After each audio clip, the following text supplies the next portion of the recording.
뉴멕시코의 뜨거운 사막에서 그리고 케이프 커네버럴의 산호초 해안가에서 발사된 로켓과 미사일은 1950년대 우주 탐사의 서막이자 냉전의 신호탄이었다. 냉전 시대의 로켓 개발 경쟁에 대해 알아본다.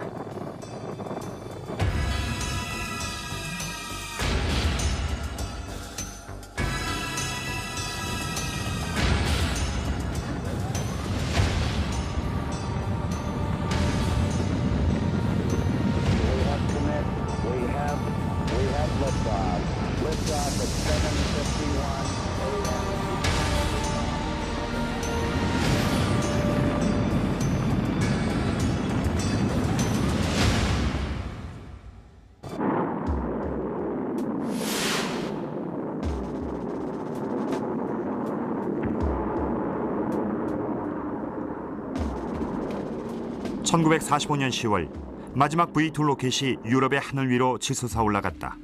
하지만 이번엔 런던과 앤트워프 등이 타격 목표가 아니었다. 순전히 과시용이었다.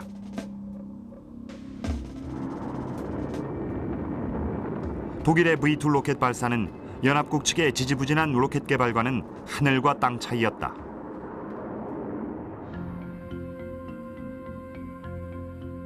미국의 로켓 연구는 독일의 로켓 개발에 대한 대응 차원에서 시작한 지 불과 1년째에 접어들었다.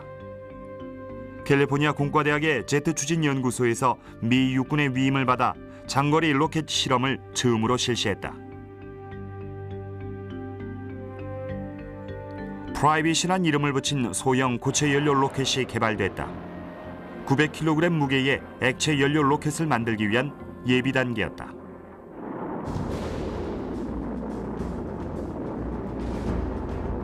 V2 로켓을 실제로 입수하게 된 미 육군 병기사령부에선 그 복잡한 내부를 보고 놀라움을 금치 못했다. 1945년 7월 뉴멕시코주 화이트 샌즈에 미사일 실험장을 세웠다. 헤르메스란 이름의 프로젝트에 따라 고온 터빈 기술의 선두주자인 제너럴 일렉트릭사에게 V2 로켓의 내부 구조를 철저하게 분석 연구해 그보다 더 발전된 로켓을 설계하도록 하는 임무를 맡겼다.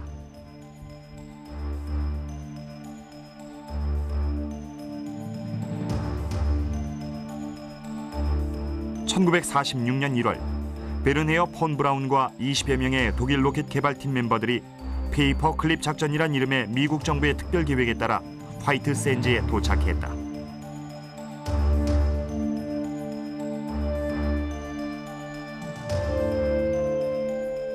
이들의 임무는 미국의 V2 연구 프로젝트를 지원해 당시 독일에 비해 걸음마 수준에 불과했던 미국의 미사일 개발을 끌어올리는 것이었다.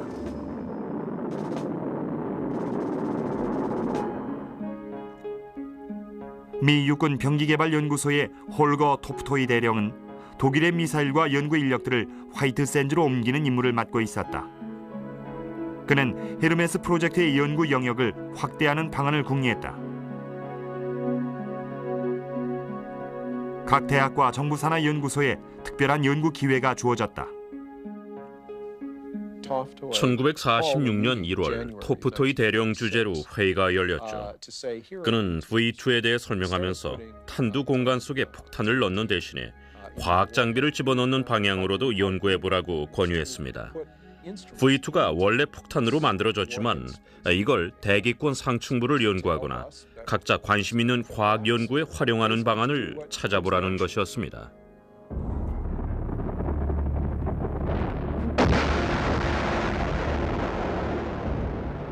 탄도미사일은 예측 불허의 위험이 있기 때문에 미 육군은 지상에서 가장 튼튼한 구조물을 만들었다. 160km 상공에서 떨어지는 V2의 폭발 충격에도 견딜 수 있도록 강화 콘크리트로 지은 건물이었다.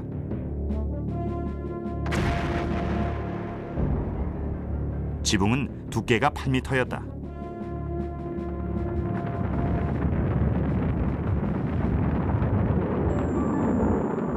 (1946년 4월 16일) 최초의 비행은 불과 20초 만에 끝났다. 발사대에서 1600m쯤 올라가다가 제트 날개 이상으로 추락한 것이다.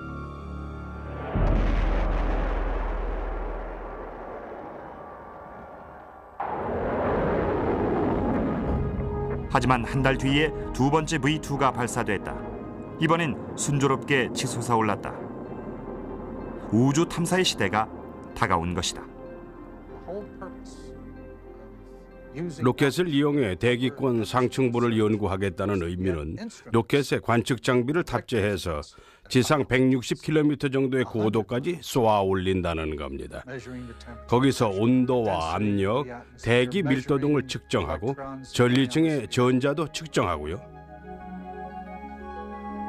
거대한 탄두 공간 속엔 다양한 과학 장비를 가득 집어넣을 수 있었다. 그러다 보니 V2 로켓의 무게가 원래 설계 하중보다 거의 1톤 정도 더 늘어났다.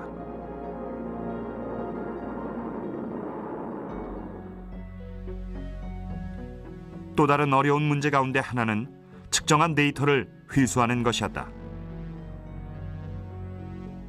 초기에는 측정 결과를 무선 전송하는 데도 한계가 있었고 데이터 저장 장치를 로켓에서 분리하는 것도 100% 성공하진 못했다. 따라서 로켓이 지상으로 떨어졌을 때 충격을 견뎌낼 수 있는 보호용 케이스 속에 기록 장치를 넣는 방안이 강구됐다. 1946년 10월에 쏘아올린 V2 13호에서 이런 방식이 시도됐다. 로켓 내부에 3cm 두께의 강철로 둘러싼 동사진 카메라를 장착했다. 카메라는 추락대 충격으로 다 부서졌지만 안에 들어있던 필름은 완벽한 상태로 회수됐다. 그 필름 속에 담긴 동영상 속엔 지구의 곡률이 고스란히 드러났다. 지구에 대한 연구의 획기적인 순간이었다. V2는 최초의 우주 생체 실험도 수행했다. 1948년 6월에 가속도와 무중력이 생물에게 미치는 영향을 측정하는 실험이 실시됐다.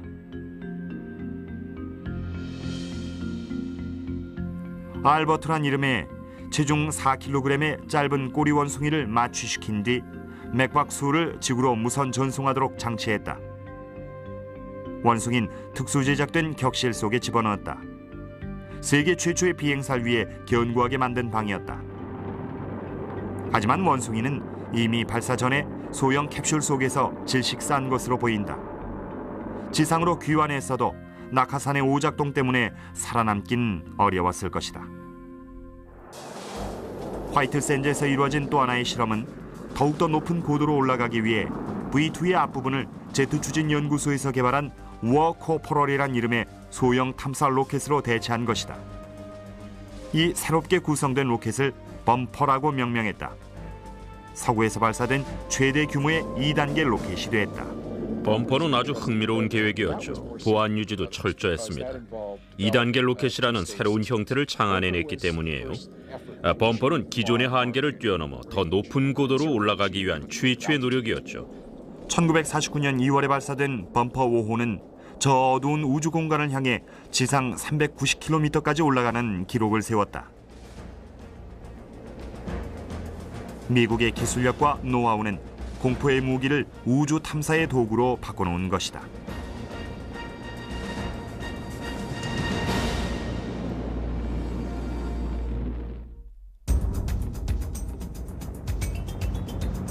(2차) 대전이 끝날 무렵에 미 해군은 로켓 개발에 대해 많은 경험을 쌓아놓았다.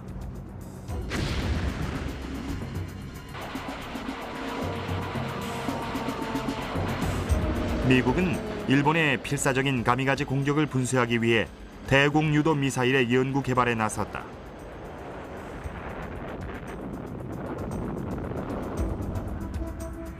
세계 최초의 레이더 유도 공대지 미사일인 배트가 고성능 전자전 장비 개발의 산실인 미 해군 연구소에 의해 개발됐다.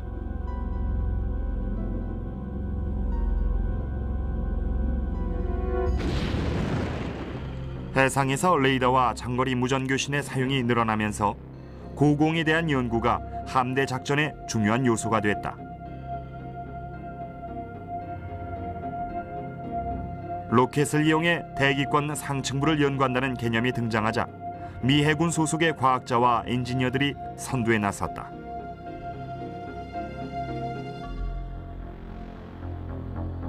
미 해군 연구소는 화이트 샌즈에서 이루어진 V2 로켓 실험 가운데 거의 절반가량을 주도하거나 육군과 합동으로 실시했다. 하지만 과학적 연구가 급속도로 진행되면서 실험에 쓸 로켓이 부족해졌다. 제 상관이 말하기를 저 V2 로켓도 결국 다 소모될 거야. 그때 가서는 어떻게 할 건가 묻길래 우리도 자체적으로 로켓을 만들어야 한다고 했더니 저더러 맡아보라고 하더군요. 바이킹이란 이름의 신형 로켓은 대기권 상층부를 연구하는 게 목적이었지 무기로 개발된 게 아니었다. 하지만 기술적 수준에서 V2를 훨씬 뛰어넘었다. 우주로 또는 가까운 우주로 물체를 보내는 것만을 원한다면 V2를 만드는 것만으로도 족합니다. 그 이상을 원하지는 않는다면요. 하지만 바이킹은 많은 기술적 혁신의 산물입니다. 무게를 줄이기 위해 연료 탱크는 기체 속에 집어넣었다. 표면은 강철 대신에 알루미늄으로 만들었다. V2보다 더 날씬하고 매끈한 형태가 되면서 안정성도 높아졌다. 1949년 3월 새로운 로켓 바이킹의 발사 실험이 최초로 실시됐다. 엔진 진동이 전체 구조에 미치는 영향을 관측하기 위해 지상에서 정지 발사했다. 우리들끼리 농담으로 이런 말을 했습니다. 로켓은 골치 덩어리다. 로켓 때문에 골치 아팠거나 지금 골치를 썩고 있거나 앞으로도 그렇게 될 것이더라고요. 첫 번째 실험에 돌입한 지 30초 만에 터빈의 누출 사고로 꼬리 부분에 불이 났다.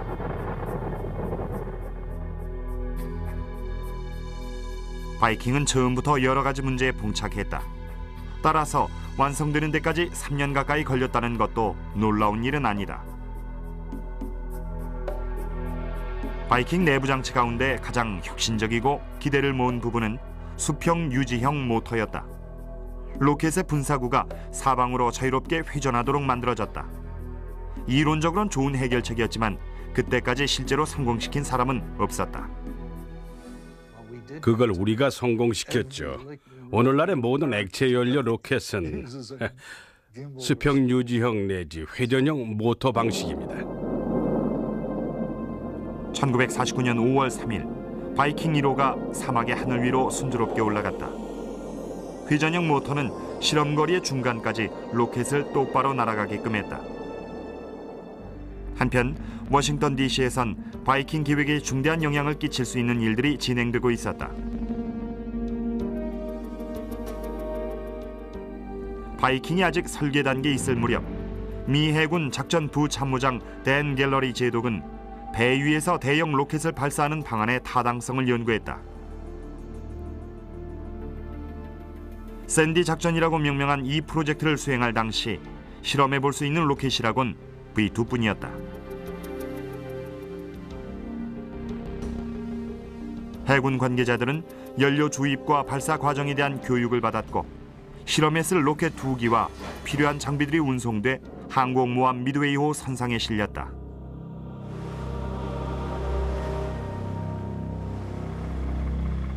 미 해군에서 가장 큰 항공모함인 미드웨이호는 풍랑에 안정적이며 장갑 철판으로 만든 활주로를 갖추고 있었다.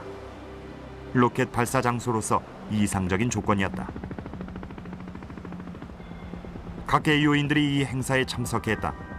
갤러리 제독은 장거리 미사일 개발을 강력하게 주장해왔다. 1947년 9월 6일 카리브해의 버뮤다 섬 남쪽 수백 마일 해상에서 V2 로켓이 카운트다운에 들어갔다. 이것이 처음이자 마지막이 됐다. 그런 일은 정말 생각하지도 못했을 일입니다. 저는 미드웨이호 상가판에 서 있었는데 V2 로켓이 가판 쪽으로 날아오더라고요. 다들 놀라서 반대쪽으로 피했습니다. 이 V2 로켓은 발사 각도가 오른쪽으로 45도 기울어진 채 어렵사리 올라가다가 4,500m 상공에서 폭발해버렸다. 갤러리 제독은 아주 실망했죠. 하지만 제가 바이킹 로켓을 개발하고 있다는 걸 알았습니다. 그래서 제 상관에게 이렇게 물어봤다고 합니다. 언제쯤 선상에서 바이킹을 발사할 수 있겠느냐고요. 저는 이렇게 말했죠. 지상 발사부터 해보고 한 4번째부터 선상 발사를 시도해보죠. 저는 속으로 곧 후회했습니다. 그럴 만한 계기가 아니었거든요. 1950년 5월 로젠 박사는 다시 바다에 나갔다. 이번엔 수상기 모함 노턴 사운드 호의 후가판에서 바이킹 4호를 발사하기 위해서였다.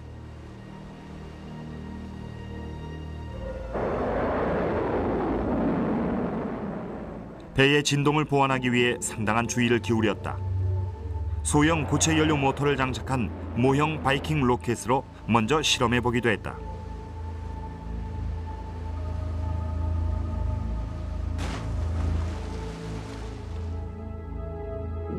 (1950년 5월) 하와이 남쪽 3,200km 해상이 정박한 노턴 사운드 호의 갑판에서 바이킹 4호 로켓이 발사됐다. 로켓은 65초 동안 하늘로 솟아올라갔다. 도달한 고도는 무려 170km에 이르렀다. 놀라운 성공이었다. 바이킹 로켓을 발사하는데 딱 12명이 일을 맡아서 했습니다. 요즘 케네디 우주센터에는 1,200명이 일합니다. 우리는 바이킹 로켓을 거의 수작업으로 만들다시피 했습니다. 그게 그래도 날아가는 걸 보면은 희열을 느끼죠. 더 작고 가벼운 로켓이 개발되면서 바이킹 로켓에 의한 대기권 연구는 1954년에 막을 내렸다. 더 작고 비용도 덜 드는 차세대 로켓으로 대체된 것이다. 하지만 바이킹 로켓을 만들면서 축적된 엔지니어링 경험은 그 이후 우주 탐사 시대와 냉전 시대를 이끌었던 막강한 미사일과 로켓을 만드는 데 밑바탕이 됐다.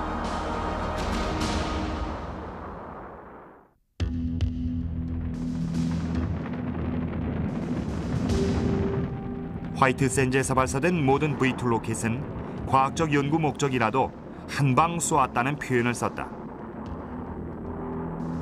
2차 대전 때 독일군과 마찬가지로 미 육군도 로켓을 무기화한 탄도미사일 개발을 당연시했다. 하지만 미 해군과 공군은 탑재 하중과 정확도에 대해 확신을 갖지 못했다. V2 로켓의 초보적인 유도 장치와 1톤 무게의 탄두는 군사적 관점에서 볼 때 그리 매력적이지 못했다.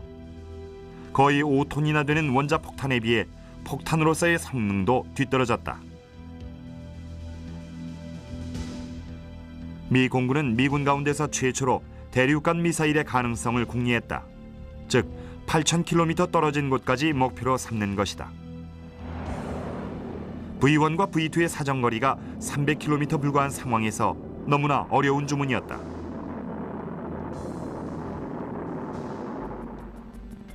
(1946년) 캘리포니아 남부에 위치한 콘베어 코퍼레이션이 탄도미사일 실험 장치를 개발하는 일을 맡았다.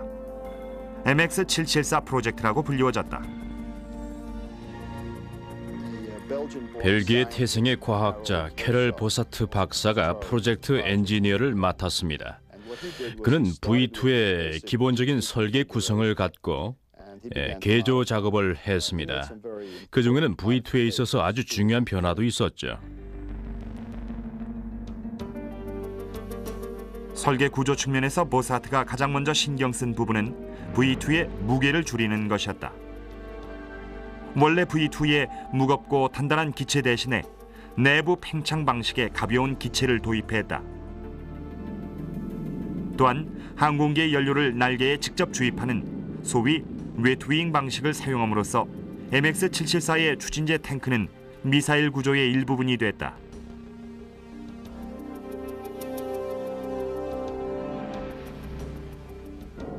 MX774는 미국 최초로 분리형 탄두 방식으로 설계된 미사일이었다. 정확도 면에서 미사일 자체가 만들어내는 항력이 문제였습니다. 보사트 박사는 탄두를 분리한다는 개념을 도입했죠. 보조 추진 장치를 제거한 채로 선단부가 목표물을 향해 날아가게요.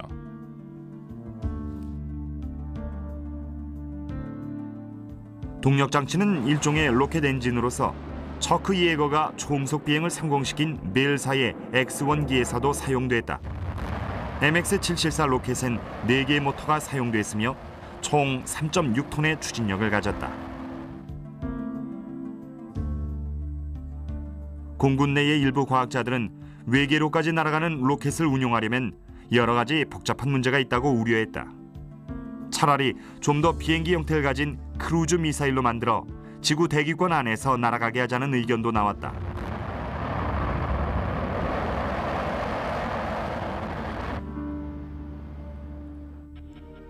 미 공군은 예산상의 이유로 MX-774 로켓 개발을 중단했다. 하지만 콘베어사로 하여금 비행 실험까지는 완료하도록 했다.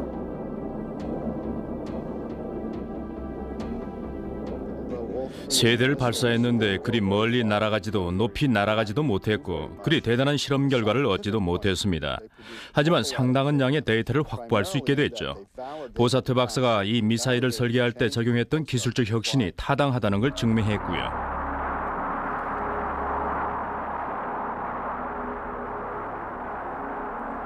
콘베어사는 MX-774 로켓의 잠재적 가능성을 보고 자체적인 연구를 계속했다. 여기서 축적된 지식이야말로 나중에 미국 최초의 대륙간 탄도미사일 개발의 초석이 됐다.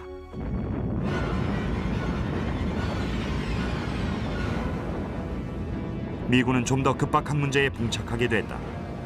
1949년 8월 소련이 원자폭탄 실험에 성공했다.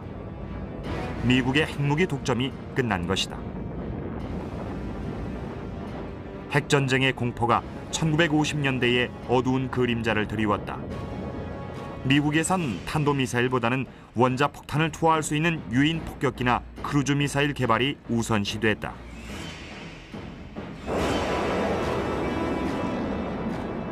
다양한 형태의 무기 개발이 이루어졌다. 하지만 실전에 배치된 것은 극소수다. 노드럽사의 스나크는 2개의 고체 연료 추진 장치로 발사되는 방식이었다. 발사 4초 후에 연료 추진 장치는 분리되고 미사일은 한 대의 제트 엔진 동력에 의해 순항 고도까지 올라간다. 유선형의 긴 날개와 12톤의 연료 적재량 덕분에 스나크는 10시간까지 날아갈 수 있었다.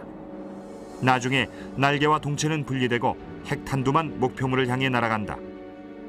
개발하는 데 거의 10년이 걸렸다. 개발하는 과정에 이런 소문도 돌았습니다. 하도 실패를 거듭하니까 실험실 천정에서 떨어지는 물방울 때문에 스나크 내부에 이상이 생겨서 그렇다는 얘기였습니다. 물방울이 정확히 거기에 떨어진 적도 없는데 말이죠. 미 해군은 자체의 핵 공격력을 증강하는 수단으로 레귤러스 미사일을 개발했다. 그 미사일을 발사하기 위해서는 잠수함이 수면에 부상해 경납고를 열고 승조원들이 미사일을 꺼내서 발사대에 설치한 다음에 목표 방향을 조준해 발사했습니다. 상당히 거추장스러운 방식이었고 잠수함이 꼭 부상해야만 했죠. 1950년대의 크루즈 미사일 가운데 가장 앞서 나갔던 것은 미 공군용으로 만든 노스 아메리칸 에비에이션사의 나바호 미사일이다. 다른 크루즈 미사일처럼 고체 연료 추진 장치를 쓰는 대신에 나바호는 독일의 V2 로켓을 계승해 액체 연료 로켓 모터를 사용했다. 초음속으로 날아가다가 고도에 도달하면 크루즈 미사일 부분이 분리돼 목표물을 향해 날아갔다.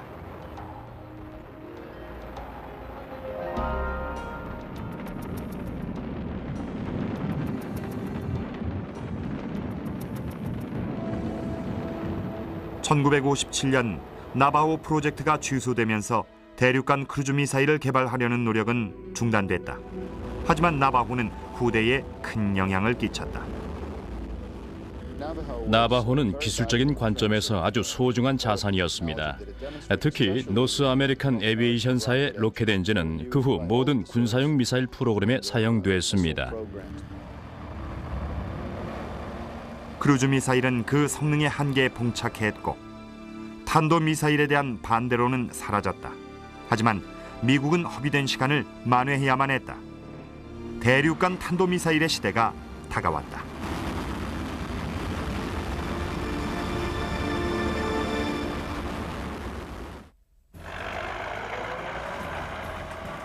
2차 대전 종전 이후 삭감돼 가던 미 국방 예산이 1950년 한국전 발발을 계기로 반전됐다.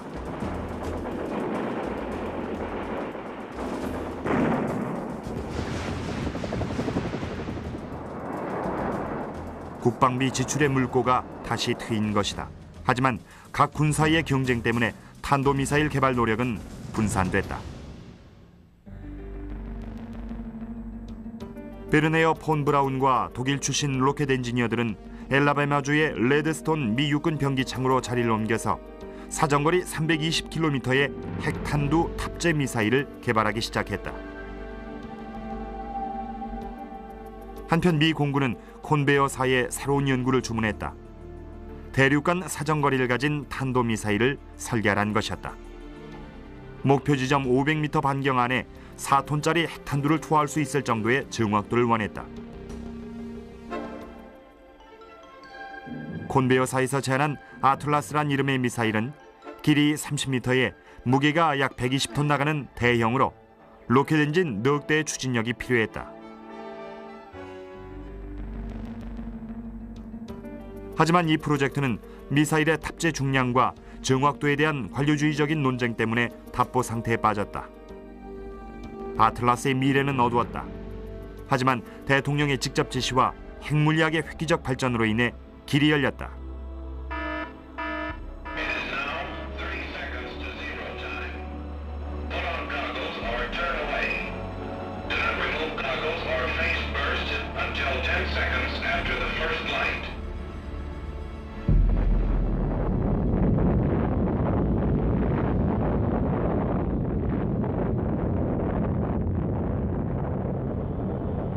(1952년 11월) 미국은 세계 최초의 수소 핵융합 또는 열 핵융합이라고 불리는 폭탄 장치를 발파시켰다. 폭발은 TNT 10,000톤의 위력과 맞먹었으며 나가사키에 투하된 원자폭탄보다 1000배나 더 강력했다. 군사적 관점에서 볼 때 유일한 문제는 무게가 30톤이나 나가고 거의 집 한 채 크기란 점이었다.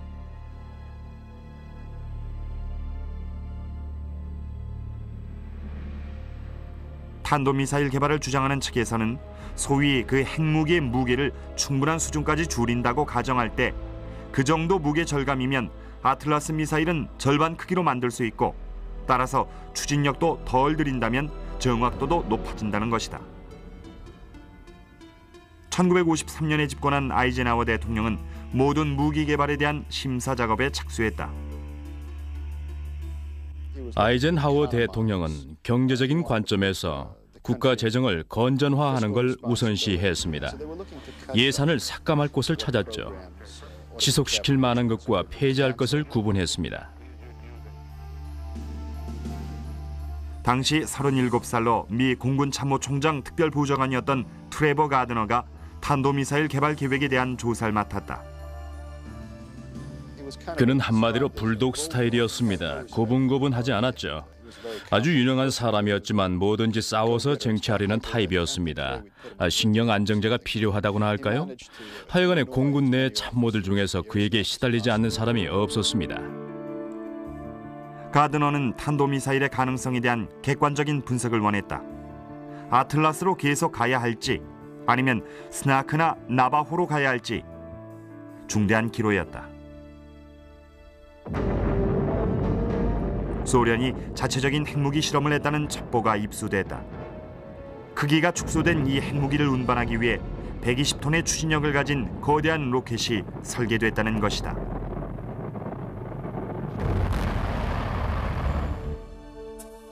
아틀라스 미사일의 운명은 1954년 초에 중대한 갈림길에 서게 됐다. 2월이 되자 공군의 지원하에 독립적인 연구소에서 실시한 조사 결과 장거리 탄도미사일이 충분히 가능하다는 결론이 나왔다.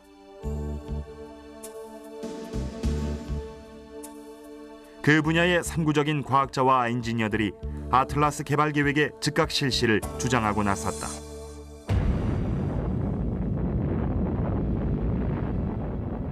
아틀라스 계획에 대한 논란은 1954년 3월 1일 남태평양에서 실시된 핵실험의 성과 앞에 사라지고 말았다. 미국도 소형 핵미사일을 갖게 된 것이다.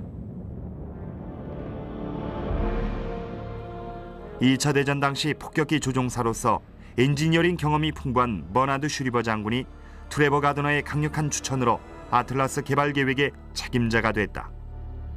700kg 나가는 메가톤급의 핵무기라는 개념은 저에게 정말 충격적이었습니다. 대륙간 탄도미사일의 크기를 획기적으로 줄이게 된 거죠. 연구원들은 이런 제안을 내놨습니다. 어떤 일이 있어도 추진한다. 국가적 최우선순위로 개발한다. 그리고 독자적인 관리 시스템을 세운다는 거였죠. 1960년까지는 작전 배치가 가능하도록 해야만 하기 때문이에요. 슈리버 장군은 전에 보지 못한 새로운 방식으로 업무를 추진했다. 유도 장치부터 추진 장치, 탄두와 산단부를 모두 동시에 개발하는 것이었다. 그는 병행 작업 방식이라고 불렀다. 병행 작업이라는 의미는 실전 배치를 염두에 둔 발상입니다.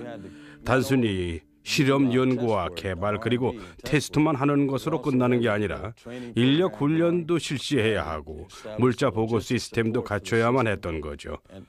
그 모든 게 갖춰져야만 실전 배치가 가능하죠. 미사일만 만든다고 되는 건 아닙니다. 슈리버 장군은 시간과의 싸움이란 점을 명심했죠. 소련이 언제 핵탄두 로켓을 완성할지 모르는 급박한 상황 하에서 그야말로 전력 투구했던 겁니다.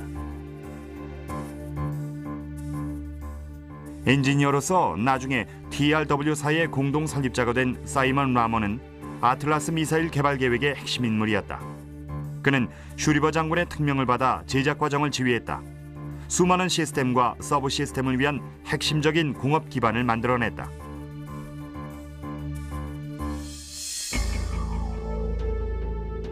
프로젝트 엔지니어였던 보사트 박사는 새로운 탄두의 무게조차 모르는 상황에서 작업에 착수했다. 기체를 최대한 가볍게 하기 위해 표면을 동전 두께 정도의 스테인리스 스틸로 만들었다. MX774를 만들 때 개발한 내부 팽창형 구조는 기체를 일단 압축시켜 놔야 한다. 안 그러면 자체 무게를 못 이기고 만다. 폰 브라운 박사는 그게 도대체 타당한 것인지 의문을 제기했습니다. 그래서 기체를 압축시켜 놓은 상태에서 브라운 박사의 조수 한 명이 큰 쇠망치를 갖고 발사할 로켓 옆구리에 구멍을 뚫어보려고 했죠. 그런데 압축이 돼 있기 때문에 조금 찌그러졌다가 다시 원상태로 복원되곤 했습니다. 그 조수는 하여간 죽어라고 쇠망치를 휘둘러댔었죠. 새로 개조한 아틀라스는 길이 22m에 직경 3m였다. 석대 엔진으로부터 16톤의 추진력이 나온다. 이는 동시 타단 점화라는 독특한 방식으로 작동한다.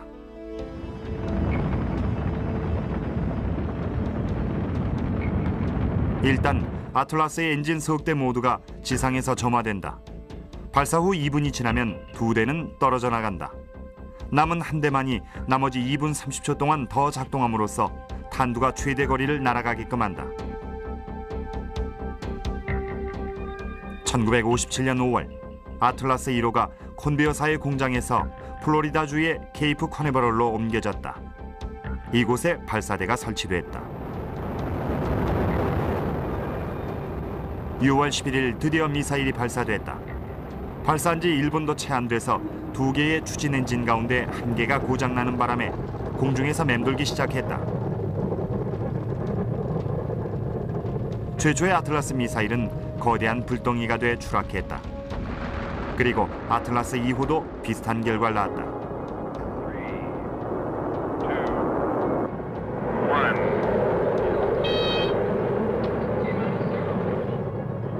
1957년 12월 세 번째 발사에서는 한 채 오차도 없이 사정권까지 솟아올랐다. 완벽한 성공이었다. 하지만 이제 시작이었다. 개발과 테스트가 빠르게 진행됐다. 50년대 말까지 정한 실전 배치 시한을 지키기 위해 분주했다. 시간은 자꾸 흘러갔다. 1959년 9월 캘리포니아의 반덴버그 공군기지에서 공군전략사령부 소속 미사일 요원들이 아틀라스 미사일을 처음 발사했다.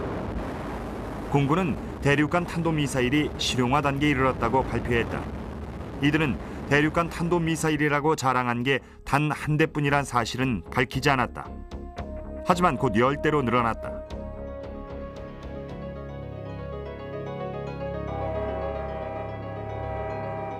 사이먼 라모의 기술력, 그리고 트레버 가드너와 슈리버 장군의 업무 추진력은 대륙간 탄도미사일 개발의 초석이 됐다. 이는 미국 역사상 테크놀로지와 엔지니어링의 대성과물이었다. 그 후 5년 동안 아틀라스 미사일은 미국의 핵 억지력의 상징으로 자리매김했다가 나중에 차세대 대륙간 탄도미사일 타이탄과 미니트맨에게 자리를 내줬다. 하지만 이 과정을 통해 입증된 내부 팽창형 구조의 로켓은 새로운 임무를 맡게 됐다. 우주 탐사 경쟁의 선두주자로 나선 것이다.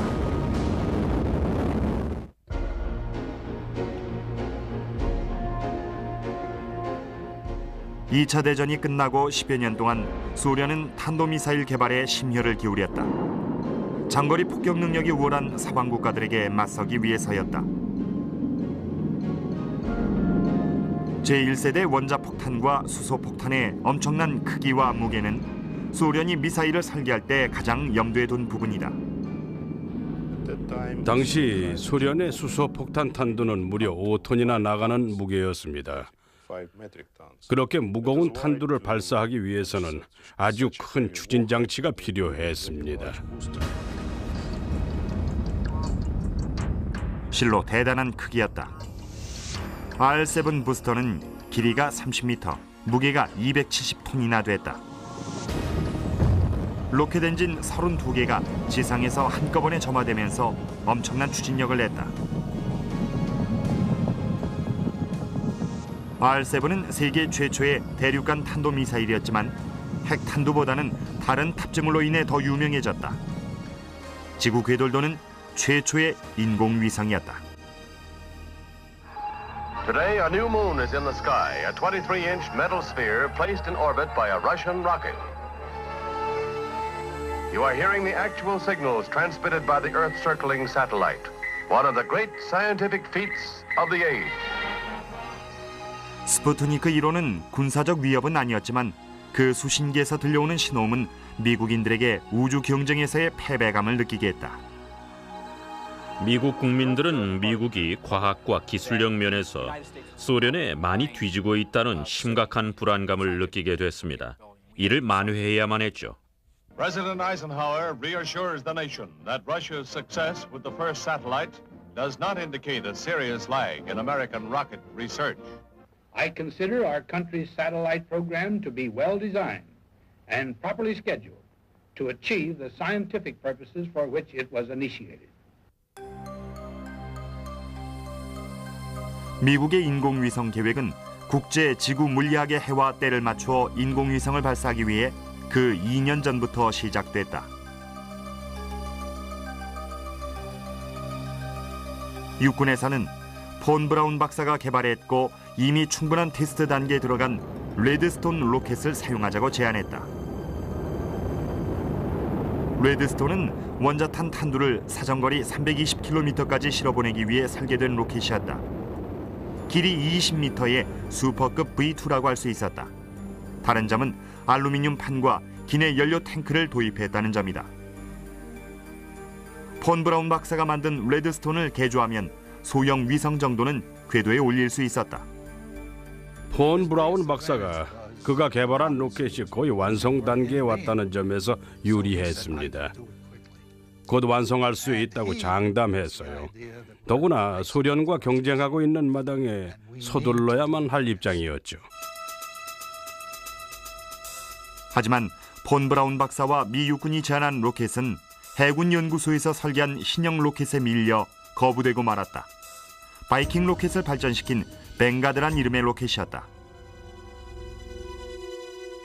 폰 브라운 박사는 벵가드 로켓이 아직 설계도 수준에 불과하다고 비판했습니다. 맞는 말이었죠. 실제로 만들어진 게 한 대도 없었으니까요. 하지만 바이킹 로켓과 에어로비 로켓을 만든 경험을 토대로 새롭게 설계한 것이었어요. 소련을 추월하겠다는 미국의 기대는 1957년 10월 스푸트니크 1호의 성공으로 좌절됐다. 소련이 우주 경쟁에서 이긴 것이다. 한 달 뒤엔 450kg 무게의 스푸트니크 2호를 발사했다. 아이젠하워 대통령은 비판의 도마 위에 올랐다. There is no doubt that in a few more years, the Russians will leave us behind and way behind. 새로 개발한 뱅가드 로켓으로 미국 최초의 인공위성을 띄우려던 계획은 갑자기 고위층의 지지를 잃고 말았다.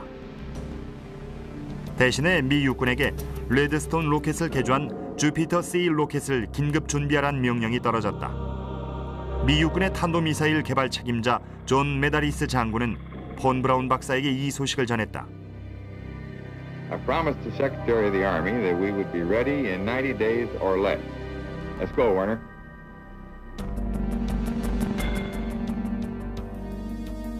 한편 뱅가드 로켓의 테스트 단계도 발사 시기를 앞당기기 위해 축소됐다. 1950년 12월 6일 케이프 커네버럴에서 1.3kg 무게의 미니 인공위성이 처음으로 완성된 뱅가드 로켓의 산단부에 장착됐다. 원래 로켓은 그게 아니었죠. 그 로켓은 아직 실험용 로켓이었어요. 최초로 조립된 3단 추진식 로켓입니다. 하지만 전 세계의 눈이 우리를 주목하고 있었고 미국으로서는 뭔가 보여줘야만 했습니다.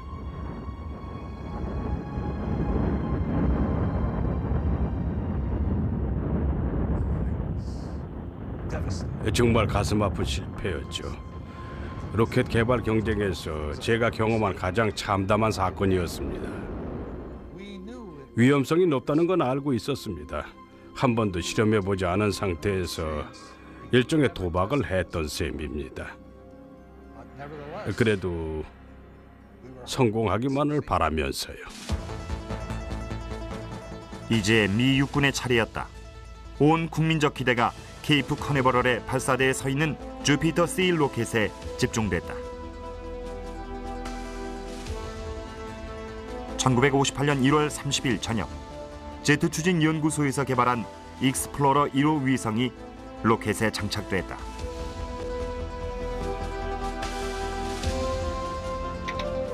역사적인 발사 순간을 향해 카운트다운이 시작됐다.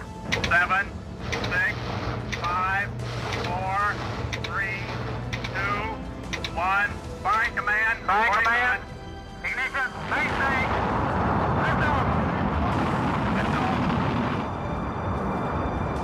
저녁 10시 48분 주피터 C 로켓이 순조롭게 발사됐다. 이륙한 지 1시간 53분 뒤 익스플로러 1호 위성의 신호가 포착됐다. 미국 최초의 인공위성이 지구 궤도를 돌기 시작했다. 드디어 소련의 스푸트니크 5를 따라잡은 것이다. 그로부터 석 달 뒤 미국의 국가적 망신을 샀던 뱅가드 로켓도 소형 위성을 지상 5,600km 밖의 우주 공간으로 보냈다. 지금도 이 소형 위성은 지구 궤도를 돌고 있다.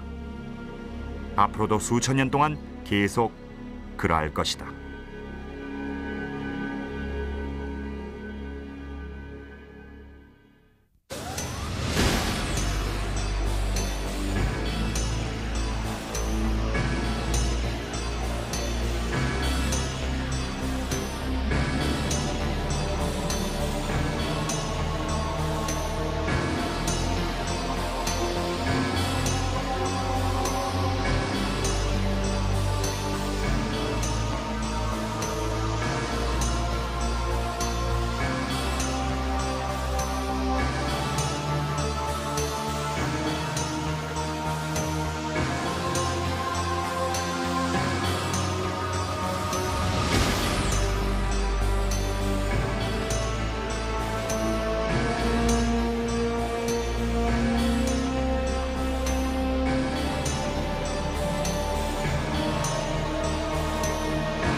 이것은 지구상에서 벌어진 가장 화려한 볼거리였다고 말할 수 있다.